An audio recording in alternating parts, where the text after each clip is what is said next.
નમસ્કાર વિદ્યાર્થી મિત્રો, મારું નામ નિલેશ ઠોરિયા. હવે આપણે જે 11માની અંદર 8મું ચેપ્ટર ચાલુ કરશું, કોષ જીવનનો એકમ. આમ જો તો તમને થોડીક માહિતી આપી દો. 11માની અંદર આપણે જે ચેપ્ટર બધા એકમ વાઇઝ આવશે. પહેલો એકમ, બીજો એકમ, અને આપણે આ જે એકમ ચાલુ કર્યો ને એ એકમ નંબર 3. એકમમાં જે ડિવાઈડ કરવાનું એનું મુખ્ય કારણ શું કે આખી સિક્વન્સ એની સાથે સંકળાયેલી હોય. હવે આજે એકમની અંદર આપણે ચાલુ કરશું ત્રીજું એકમ. એમાં ચેપ્ટર પહેલું કોષ આવશે, ત્યાર પછી જે મોલેક્યુલને લગતું આવશે, અને એના પછી જે એની જે કોષ વિભાજનની સંરચના આવશે. તો એનાથી શું થાય કે તમને એ આખા જે કન્ટિન્યુ પાર્ટ સમજાઈ જાય કે આની અંદર તમે કોષ શું છે, એની અંદર કઈ પ્રકારની સંરચના હોય. આના પછીના ચેપ્ટરમાં તમે ભણશો કે સંરચના કોષ છે તો એની અંદર કયા કયા મોલેક્યુલ એની સાથે સંકળાયેલા હોય, એ મોલેક્યુલનું બંધારણ કયા પ્રકારનું હોય, કયા પ્રકારના મોલેક્યુલ એકબીજા સાથે જોડાય અને એની અંદર આ પ્રકાર પ્રોટીન, લિપિડ એ અણુનું નિર્માણ કરશો. એના પછીના ચેપ્ટરની અંદર તમે અભ્યાસ કરશો કે આ કોષ છે તો એક કોષમાંથી કેટલા કોષ બને, 2 બને, 4 બને, તો એ કયા પ્રકારનું વિભાજન હોય, કયા પ્રકારના વિભાજનથી એમાં વિભાજન હોય તો એની કઈ અવસ્થા શરૂઆત થાય. રેડી? અલગ અલગ અવસ્થામાંથી પછી એના વિભાજનના અલગ અલગ પ્રકાર આપણે જોઈશું. મતલબ શું, એકમ વાઇઝ એટલે તમને ટોટલી એ ચેપ્ટરને લગતું બધી માહિતી, કન્ટિન્યુ માહિતી તમને એમાં જોવા મળશે. રેડી? ત્યાર પછી ચોથું એકમ તમે જોઈશો તો એ ઓનલી ફોર વનસ્પતિને લગતું, કે જે પેશીને લગતું તમે કહી શકો. ત્યાર પછી 5મું ચેપ્ટર કે જે પ્રાણીને લગતું કહી શકે, પ્રાણી પેશી તમે કહી શકો. જે હ્યુમન બોડી, આપણું જે આખું હ્યુમન બોડી કે જેમાં તમને વનસ્પતિનો ક્યાંય ઉલ્લેખ જોવા મળશે નહીં. તો આ રીતે આપણને એકમ વાઇઝ આપેલા છે. તો 11માની અંદર તમારે 5 એકમ હશે. 5 એકમમાં ટોટલ તમારે 22 ચેપ્ટરનો અભ્યાસ કરવાનો હશે. જ્યારે 12માની અંદર તમે આવશો તો એની અંદર પણ તમારે 5 ચેપ્ટરનો અભ્યાસ 5 એકમ તમારે એમાં આવશે. પણ એની અંદર જે ચેપ્ટર તમારા ટોટલ આવી જશે કેટલા? 16 ચેપ્ટર આવશે. તો 11 અને 12 થઈ અને ટોટલ તમારે 38 ચેપ્ટરનો જે અભ્યાસ કરવો પડશે. બરાબર? તો આ તમારે જે બેઝિક માહિતી તમને જે ખ્યાલ આવે 11 અને 12માની અંદર. તો એકમ 3ની અંદર જે આપણે ચેપ્ટર 8 કોષ જીવનનો એકમ. હવે આપણે જોઈએ કે કોષ એ જીવનનો એકમ કહી શકીએ. તો શું કામ કોષને જીવનનો એકમ કહેવામાં આવ્યો? એનું મુખ્ય કારણ શું કે જે આપણે અગાઉના ધોરણમાં તમે અભ્યાસ કરી ગયા કે જે સજીવનો રચનાત્મક અને ક્રિયાત્મક એકમ, જે સજીવનો રચનાત્મક અને ક્રિયાત્મક એકમ એટલે કયો કીધો તો આપણે? કોષ. તો જે શું બની ગયો? જીવનનો એકમ. સપોઝ સમજી, રચના અને ક્રિયા. જ્યારે હ્યુમનનું નિર્માણ થાય, મનુષ્યનું નિર્માણ થાય, તો જે મનુષ્યના નિર્માણની અંદર તમે લઈ શકો કે જે શુક્રકોષ અને અંડકોષ.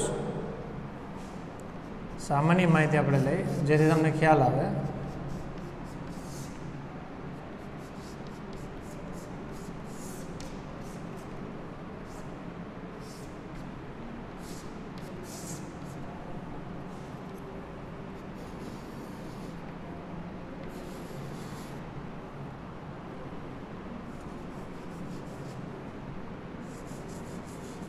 આ જે સ્ત્રીની અંદરનો જે ભાગ આપણે લઈ શકીએ.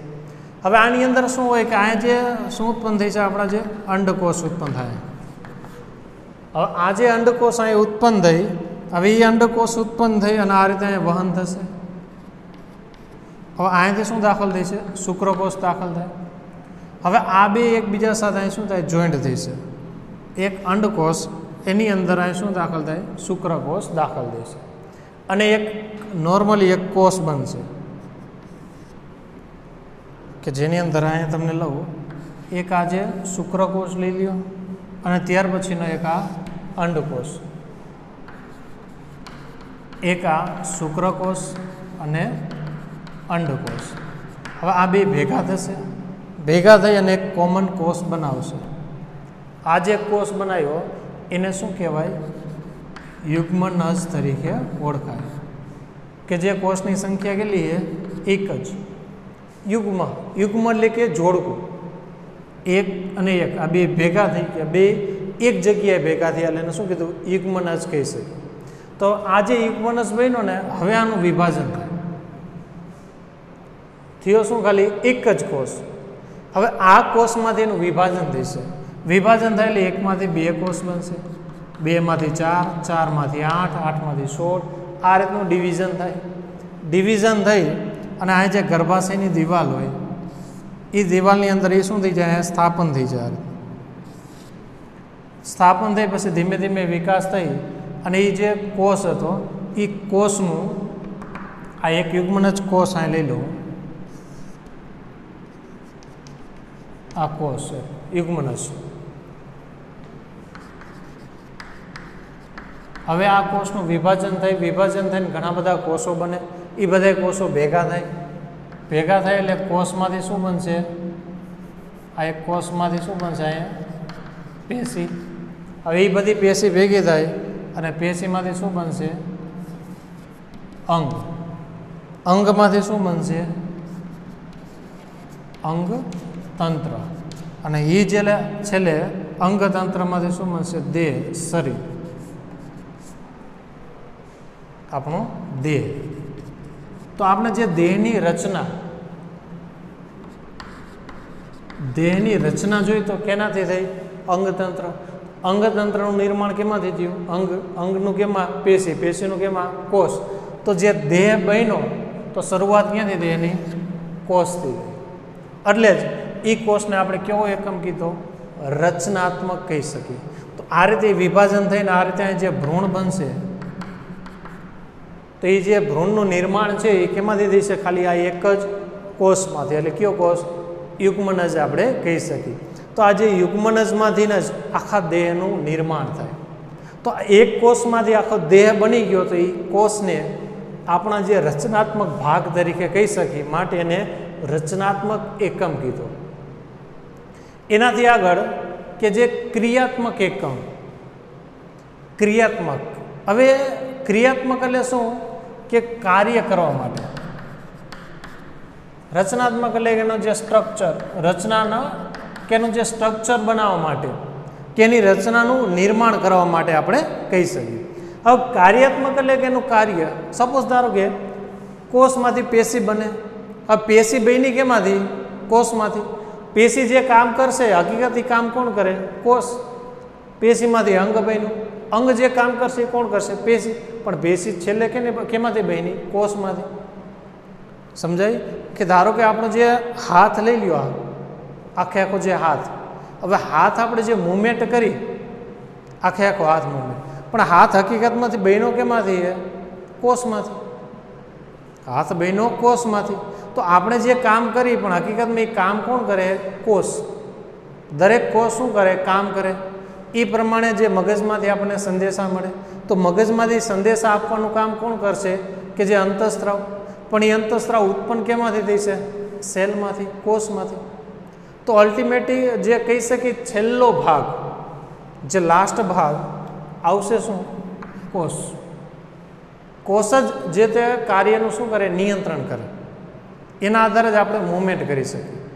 પણ આ બધા કોષો ભેગા થઈને એક ભાગ બન્યો, અંગ બન્યો, જેથી આપણે કામ કરીએ તો આપણને એમ લાગે કે આપણો જે હાથ અંગ કામ કરે, પણ એ અંગ બન્યો કેમાંથી? કોષમાંથી. તો એ કોષ કામ કરશે તો જ તમારું અંગ કામ કરશે. ક્લિયર? તો ક્રિયાત્મક એકમ, કેમ કે છેલ્લે કામ કોણ કરે? કોષ. માટે એ કોષને કેવો એકમ કીધો? ક્રિયાત્મક એકમ કીધો. એટલે જ આપણે લઈ શકીએ જીવનનો એકમ. શું કામ જીવનનો એકમ કીધો? આ યુગ્મનજ છે. ધારો કે આ યુગ્મનજનું નષ્ટ કરી નાખે, આ યુગ્મનજ જ ન બને તો વિભાજન ન થાય. વિભાજન ન થાય પેશી ન બને. પેશી ન બને તો અંગ ન બને. અંગમાંથી અંગતંત્ર ન બને અને છેલ્લે દેહનું નિર્માણ થાય નહીં. દેડી?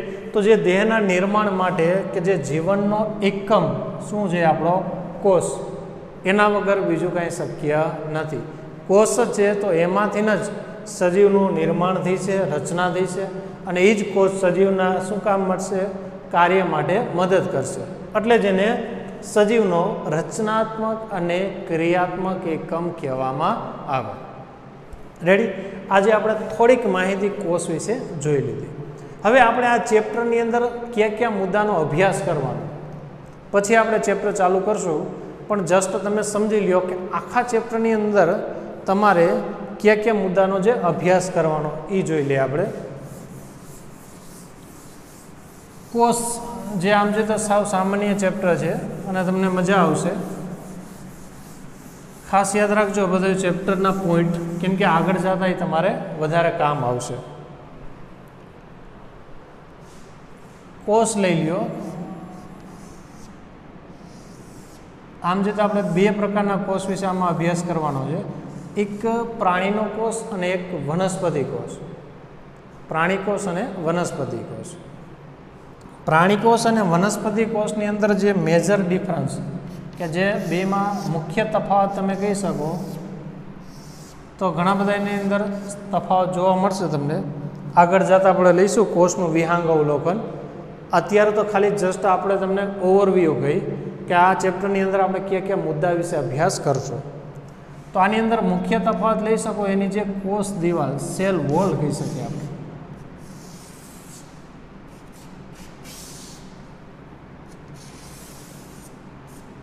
ખાસ યાદ રાખજો કે ચેપ્ટરની અંદર જે તમને અમુક જે શબ્દ આપેલા હોય, ધારો કે કોષ, તો જેનો ઇંગ્લિશ શબ્દ શું થાય? સેલ.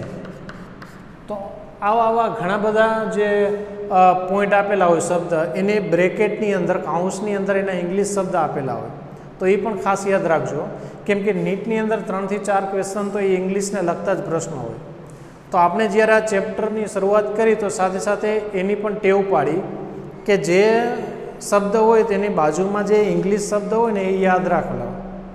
કેમ કે ઘણા બધા એવા પ્રશ્નો છે કે જે ઇંગ્લિશને લગતા એમાં પૂછાઈ ગયા, જે આગળ જતાં હું તમને કહીશ કે આ પ્રશ્ન જો નીટમાં આવી ગયો, આ ક્વેશ્ચન નીટમાં આવી ગયો, જેથી તમને થોડોક આઈડિયો આવે. કેમ કે નોર્મલી બધાને મેન્ટલી એ પ્રકારનું હોય, નીટ એટલે બહારનું. હવે તમે જે બ્રેકેટની અંદર જે ઇંગ્લિશના શબ્દ હોય, હવે એ તમે વાંચો જ નહીં. હવે એવા 3-4 પ્રશ્ન આવી ગયા તો તમને એમ લાગે કે ઓહો, ઘણું બધું બહારનું હતું. પણ હકીકતમાંથી કેમાંથી હોય? ટેક્સ્ટ બુકમાંથી ન જોઈ. રેડી? એટલે એ ખાસ યાદ રાખજો. રાઈટ? એટલે આગળ આવશે ત્યારે આપણને હું તમને જાણ કરીશ કે આ જગ્યાએ આ પ્રશ્ન નીટમાં પૂછાઈ ગયો, એટલે જેથી તમને થોડો ખ્યાલ આવે કે આવા પ્રકારના પ્રશ્ન નીટમાં પણ આવી શકે. હવે જોઈએ કે જે સેલની અંદર એક સેલ તમે લઈ શકો પ્રાણી સેલ, પ્રાણી કોષ, અને બીજો સેલ લઈ શકીએ આપણે વનસ્પતિ કોષ.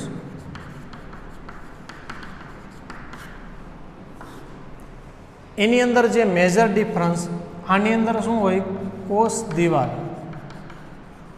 જ્યારે પ્રાણી સેલની અંદર કોષ દિવાલ જોવા મળે નહીં. રાઈટ? ખાસ યાદ રાખજો, આપણે આ બે સેલ વિશે જ અભ્યાસ કરશું, પ્રાણી કોષ અને વનસ્પતિ કોષ. બરાબર? ફૂગના, બેક્ટેરિયાના, એના કોષનો આપણે અભ્યાસ અત્યારે કરવાના નથી. તો ડિફરન્સ થઈ ગયો. ત્યાર પછી બેની અંદર સેમ શું જોવા મળે? કોષ, રસ, પટલ. હવે જો નામ છે એ બધા એ જે સંરચનાના આધાર આપેલા. સપોઝ આ કોષ હોય, કોષની અંદર અહીં શું હશે? સેન્ટરમાં કોષ કેન્દ્ર. આ બધી માહિતી તમારા જે 9મા 10મા ધોરણની અંદર તમે અભ્યાસ કરી લીધો. કોષ કેન્દ્ર, આમાં પણ સેન્ટરની અંદર કોષ કેન્દ્ર. આમ જે આમાં સેન્ટરમાં ન હોય, કેમ કે આમાં એક રાજધાની આવશે, એટલે એ બાજુની અંદર આપણે લઈ શકીએ. આમાં આપણે સાઈડમાં કોષ કેન્દ્ર કહી શકીએ. ત્યાર પછી આની અંદર જે લિક્વિડ ફોર્મમાં હોય,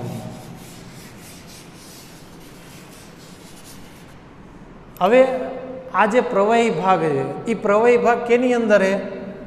કોષની અંદર.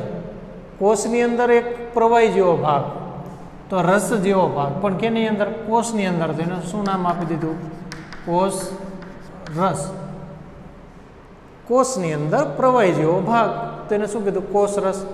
હવે કોષ રસ અહીંયા સુધી જ છે, અહીંયાથી બહાર નથી જતું, તેને અટકાવવા માટેનું એક માધ્યમ એટલે શું થઈ ગયું? પટલ. તેને શું નામ આપી દીધું? કોષરસ પટલ. રેડી? ત્યાર પછી એની અંદર શું આવશે? બધી અંગિકા. તો કઈ કઈ અંગિકા વિશે આપણે અભ્યાસ કરવાનો એ જોઈ લઈએ. એક અંગિકા આવશે આપણે રિબોઝોમ, રિબોઝોમ્સ. બીજી અંગિકા વિશે આપણે અભ્યાસ કરશું અંતઃકોષરસ જાળ. ત્યાર પછી જોઈશું ગોલ્ગી કાય.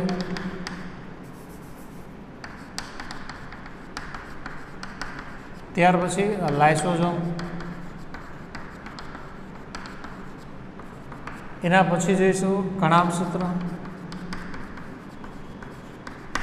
એના પછી આપણે જોઈશું હરિતકણ. ત્યાર પછી પક્ષમ અને કસા.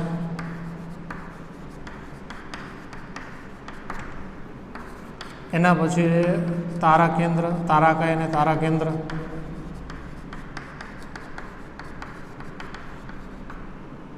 એના પછી કોષ કેન્દ્ર અને લાસ્ટ જે રંગસૂત્રના પ્રકાર. જે 10 પોઈન્ટ ત્યાર પછી વચ્ચે આવશે કોષ દિવાલ અને કોષરસ પટલ. બરાબર? તો 11-12 પોઈન્ટ જે આપણે આખા ચેપ્ટરની અંદર જોવાનું. રિબોઝોમ, કેમ કે આની અંદર મોસ્ટ ઓફ અમુક અંગિકા તમારે 9મા 10મા ચેપ્ટરની અંદર આવી ગઈ કે જેના વિશે તમે અભ્યાસ કરી જ લીધો હોય કે આ જે અંગિકા હોય તો આ પ્રકારની સંરચના, એનું બંધારણ આ પ્રકારનું હોય, રેડી? કઈ જગ્યાએ જોવા મળે. તો આ બધી માહિતી, થોડી માહિતી તમારે 9મા 10મામાં આવી જ જાય. બસ એ જ માહિતી આપણે થોડીક આમાં થોડાક પોઈન્ટ જે 9મા 10મામાં આવતા, અમુકમાં તો એને રિલેટિવ જ પોઈન્ટ આવશે, થોડાક 1-2 પોઈન્ટ જે બહારના પોઈન્ટ આવશે આપણે, બાકી બીજું કાંઈ નહીં આવે. રેડી? એટલે સાવ સહેલું ચેપ્ટર આપણે કહી શકશું. તો એની અંદર આપણે રિબોઝોમ્સ કેનું સંશ્લેષણ કરે, કઈ જગ્યાએ હોય. રેડી? ત્યાર પછી અંતઃકોષરસ જાળ, અંતઃ કોષની અંદર તો અંતઃકોષરસ જાળ. ગોલ્ગી કાંઈ કોષ કેન્દ્રની નજીક હોય. રેડી? લાઇસોઝોમ કામ શું? જે પાચનનું કામ કરે. પાચન એટલે શું? એ તમે ઓલરેડી એક ચેપ્ટરનો અભ્યાસ કરો છો કે પાચન અને અભિશોષણ. તો એમાં પણ આ મહત્ત્વનું કામ કરે લાઇસોઝોમ. કણાભસૂત્ર જે તમે શીખી ગયા કે જેને આપણે શું કહીએ? Power house, શક્તિઘર. શક્તિ એટલે શું? અત્યારે હું જે બોલું તો મારા શરીરમાં શું ઉત્પન્ન થાય? એનર્જી. એ એનર્જીના હિસાબે જ હું શું કરી શકું? બોલી શકું, હાથનું મૂવમેન્ટ કરી શકું. તો આ બધું કોણ કરશે? કણાભસૂત્ર. એ શક્તિ ઉત્પન્ન કરશે, એ શક્તિથી કામ થઈ છે. હરિતકણ જે કેમાં જોવા મળે? સેલ, વનસ્પતિ સેલની અંદર, પ્લાન્ટ સેલની અંદર કહી શકું. પ્રકાશ સંશ્લેષણનું કામ કરે. મનુષ્ય પ્રકાશ સંશ્લેષણ નથી કરતા, એનું કારણ શું? આપણામાં હરિતકણ જોવા મળે નહીં. પક્ષમ અને કસા.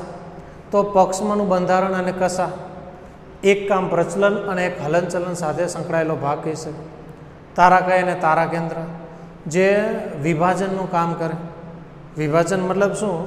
કે જે મેં તમને અગાઉ વાત કરી હતી કે જે યુગ્મનો જે એક સેલ હતો, એકમાંથી કેટલા કોષ થાય? 2 કોષ. 2માંથી કેટલા થઈ છે? 4. આના 2 અને આના 2. ટોટલ કેટલા થયા? 4 સેલ. તો એકમાંથી 2 ઓટોમેટિક થાય? નહીં. તો આને શું કરે? આ ખેંચે. એકમાંથી 2 થવા માટે શું કરે? 2ને ખેંચે અને એકમાંથી 2 સરળતાથી થઈ જાય. તો એ ખેંચવાનું કામ કોણ કરશે? તારાકાય અને તારા કેન્દ્ર. ત્યાર પછી કોષ કેન્દ્ર જે મેન ભાગ કહી શકીએ, સેન્ટર ભાગ.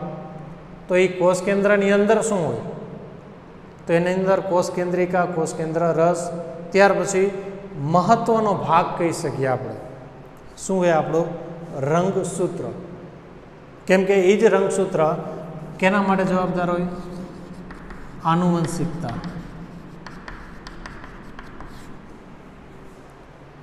આનુવંશિકતા. હવે આનુવંશિકતા શું છે? તો એનું જે ડીપમાં માહિતી તમારે 12મામાં 5મું ચેપ્ટર જે આનુવંશિકતા વિશે આવશે, પણ છતાં થોડીક માહિતી તમને આપી દઉં. આનુવંશિકતા એટલે વારસાગત. વારસાગત જે અમુક લક્ષણ જોવા મળે. સપોઝ ધારો કે આપણે જોઈએ આપણા ચહેરાની અંદર કે આપણા હોઠ, આંખ, નાક, અમુક આપણા જે માતા પિતાને મળતા આવે તો એ મળવાનું કારણ શું હોય કે જે આનુવંશિકતાના હિસાબે કે જે અમુક રંગસૂત્ર એના જે રંગસૂત્રો એ આપણામાં થોડાક રંગસૂત્રના ભાગ જોવા મળે જેના હિસાબે શું થાય કે આપણા લક્ષણ એને લક્ષણને શું હોય સહેજ મળતા આવે તો એને શું કહેવાય આનુવંશિકતા વારસાગત જે આગળ આપણે લઈશું ત્યારે થોડીક માહિતી આને આપણે લઈશું તો એની અંદર આપણે રંગસૂત્રના અલગ અલગ 4 પ્રકાર વિશે આપણે અભ્યાસ કરવાનો મેટા સબમેટા એકરો અને ટીલોસેન્ટ્રિક 4 વિશે આપણે અભ્યાસ કરશું રેડી ત્યાર પછી કોષરસ પટલ અને એના પછી કોષ દિવાલ કોષરસ પટલ અને કોષ દિવાલ એના વિશે પણ આપણે અભ્યાસ કરવાનો તો ઓવરઓલ 11 થી 12 પોઈન્ટ 11 થી 12 પોઈન્ટ આપણે આ ચેપ્ટરની અંદર અભ્યાસ કરવાનો જેથી આપણું આખું ચેપ્ટર આવી જાય રેડી તો જે કોષ જીવનનો એકમ એના વિશે આપણે જે આ 12 પોઈન્ટ એક પોઈન્ટ જે ક્રમશઃ આવે પોઈન્ટ એ મેં તમને દર્શાવ્યા રિબોઝોમ અંત કોષરસ ઝાડ ગોલ્ગી ગાય લાઇસોઝોમ કણાભસૂત્ર હરિતકણ પક્ષમણિક ઘસા ધારા કેન્દ્ર કોષ કેન્દ્ર રંગસૂત્ર તો આ જે કન્ટિન્યુ પોઈન્ટ આવે તો એ બધા કન્ટિન્યુ પોઈન્ટ આપણે એક પોઈન્ટ વિશે અલગ અલગ પોઈન્ટ વિશે આપણે અભ્યાસ કરશું રેડી તો એટલે ખાસ એટલું બધું બીવાની જરૂર નથી કારણ કેમ કે સાવ સામાન્ય ચેપ્ટર અગાઉ મેં તમને કીધું એમ કે તમારે 9મા 10માની અંદર મોસ્ટ ઓફ અંગિકા તમારે આવી ગઈ છે એ અંગિકા વિશે થોડુંક તો નોલેજ તમારી પાસે હશે જ આની અંદર આપણે થોડુંક એક્સ્ટ્રા નોલેજ એમાં એડ કરશું પ્લસ નીટને લગતા ઘણા બધા પોઈન્ટ રહેશે એ પણ હું પોઈન્ટ તમને કહેતો જઈશ કે આ પોઈન્ટ આપણે નીટને લગતા હોય તો બાકીની માહિતી આપણે આના પછીના લેક્ચરની અંદર જે આખા ચેપ્ટરની શરૂઆત કરશું કે કોષ ચેપ્ટર કે જેની અંદર કોષ જે છે એ સૌપ્રથમ કયા વૈજ્ઞાનિકે સંશોધન કર્યું વનસ્પતિ કોષ પ્રાણી કોષ ત્યાર પછી એની અંદર કોષવાદ કે કયા વૈજ્ઞાનિકે એને કોષવાદ આપ્યો એના પછી એનું જે કોષનું વિહંગ અવલોકન તો આ બધા પોઈન્ટ આના પછીના લેક્ચરની અંદર આપણે અભ્યાસ કરશું